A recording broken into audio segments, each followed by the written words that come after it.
What's going on, everyone? Juicebags here, and welcome back to some Dungeon Defenders Awakened and the top 5 tips and tricks for brand new players. Now, this is based off of, this is the responses from questions, comments, and PMs that I personally get.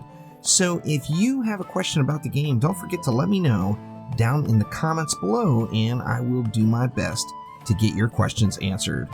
So without further ado, let's get right to it.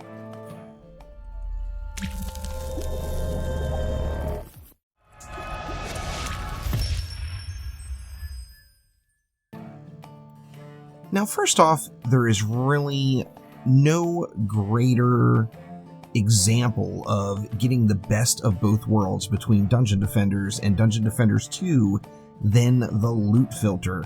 Of course, in Dungeon Defenders, any loot that was left on the ground was automatically sold. Anything that you wanted to keep, you had to manually pick up. In Dungeon Defenders 2, you could set what was automatically picked up, but then anything left on the ground was just discarded and was not auto-sold, so you didn't get any currency out of the deal. Dungeon Defenders Awakened has combined both of those systems to allow you to set a loot filter, which will allow you to auto-loot specific items, yet anything else that's left on the ground will auto-sell and you will get the gold for it. To get to the loot filter, you want to go to your options and then the gameplay tab, and you'll see auto-loot. So if you open the auto-loot filters, you'll see various weapons, different rarities, and different armor types if you're really fine-tuning. I don't really suggest people click on this upgrades only, unless you're just a brand new player and you're unsure, as this is going to be based off of the item power of the item, which is not necessarily always going to be the best item. So how I personally set my loot filter going through the game is I checked absolutely everything, and then as I was starting, I had all of the quality boxes checked as well.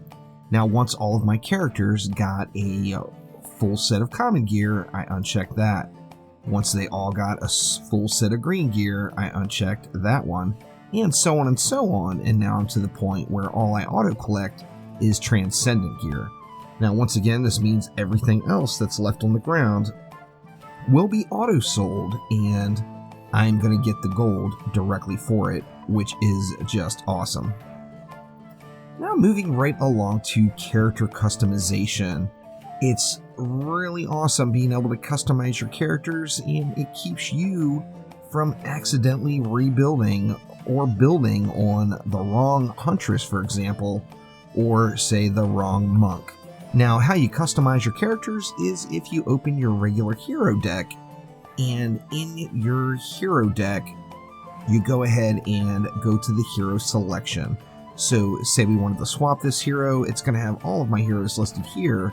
I can then click on one of the heroes, go to customize, and then I can change the look of this particular hero with the sliders, similar to Dungeon Defenders in the original game.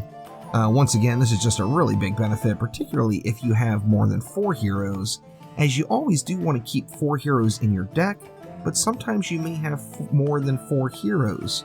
You're keeping those 4 heroes in the deck, of course, to make sure you're earning as much experience as possible, as each hero in the deck will earn experience, and it's so nice to be able to tell these heroes apart by changing up their colors a little bit so that there's no confusion in your particular play and you don't do something with the wrong character. Now, I've been asked quite a bit, how did I start on hard mode? I know that this is not for everyone, and I can say that the intended experience of the game from the developers is to start on medium, which is the default difficulty. So if you're brand new to Dungeon Defenders, by all means start on medium. However, if you're a tower defense veteran and you typically start games on a higher difficulty, you can start on hard with one little trick. So when you first load in and you go to the campaign, the first thing you're going to have to do is do one medium mode map. As you see, I've actually only done one map on medium mode throughout, and it's the very first one. So when you're first starting off, all of these additional maps will be locked, and all of hard mode will be locked as well.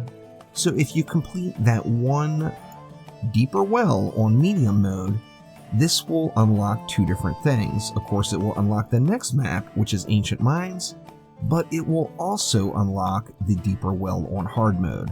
So after doing just one medium map, you can switch to hard if you choose to have your initial experience a little bit more difficult, and in my opinion, it was a lot more fun going at it on hard mode.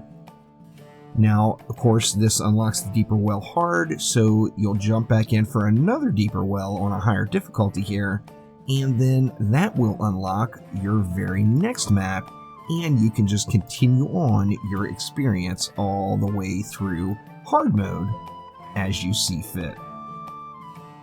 Another important thing to mention is a lot of times you're looking for a specific weapon. Now, weapon drops will drop for all heroes that are in your deck, however they are weighted to the active hero, which means if I'm playing on the monk, I'm going to get more polearms. If I'm playing on the huntress, I'm going to get more bows and guns. If I'm playing on the squire, I'm going to get lots of swords, and I will still get these other weapons if these heroes are in the deck, but the majority of the weapons that drop are going to be for the active hero. Now remember that some of the best loot you will see on any wave or on any map is going to come from the victory chest from completing that wave or completing the entire map. You can swap heroes and go up to the victory chest, and that will apply the new weapon weighting to the chest when it pops, as what's in the chest, of course, is going to be based off of the heroes in your deck, but say you're really looking for a new gun for your huntress, you can always just swap over to the huntress, then open the chest, and you've got a greater chance of getting that huntress loot. So by all means, swap heroes prior to opening the victory chest on every wave or every map, depending on where you're at in your progression. Now, something that has been asked an awful lot is the set bonus. Now, Chromatic did add the tooltip in here. As you see, this particular set, Miner's Moxie, increases the attributes of all miner armor equipped by 40%. Now, this set bonus is 40% no matter what the rarity of gear. In the original Dungeon Defenders, of course, the set bonus changed depending on the quality of gear that you were wearing. In Dungeon Defenders Awakened, it's a flat 40% across everything. So say you equip 4 gray items as you're just starting off, if you've got 4 minor pieces, they are going to give you an additional 40% to the stats that are on the armor itself. Now, it won't increase the stats that are on, say, your gun or on one of your pets. However, it will directly increase the stats from that armor, giving you that additional 50%. Now, with this in mind, remember as you're progressing through the game, the best way to spend your gold if you feel like you need to get some upgrades to bring your power up a little bit is going to be into your armor. Now, if what you're lacking is a DPS hero for killing your ogres and you want to DPS on your builder, like basically all of us do when we're first starting off, then of course you're going to want to upgrade your weapon first if you're using that hero actively to kill the ogres and whatnot. However, the most bang for your buck is going to come from upgrading armor pieces. Now, of course, the more upgrades you put into an item, the more expensive the upgrades get. When you first start the game, you're completely broke, so you have to be very frugal with the gold that you spend. And if you put, say, 10 upgrades into, let's just say, the power stat for my defenses on this huntress, on every single piece, you're not actually going to get 40 more power, even though it's 10, 20, 30, and 40. You're actually going to get that additional 40%. So you'd get an additional 16 power on top of the 40, and maximizing the amount of upgrades you got and the amount of stat increases you've got for the gold that was spent. So that will do it for now. Just a very, very brief tips and tricks. As I mentioned, let me know down in the comments below if you have any questions about the game, or or if you just feel like you have a bit of helpful advice for brand new players starting off, don't forget to let me know down in the comments below. So thank you all so much for watching. Make sure to click that like button. Please subscribe to the channel. There will be just an amazing amount of Dungeon Defenders content coming to the channel, just like with the previous games, as I just love defending some dungeons. So thank you once again, and I will see ya next time around. Take it easy.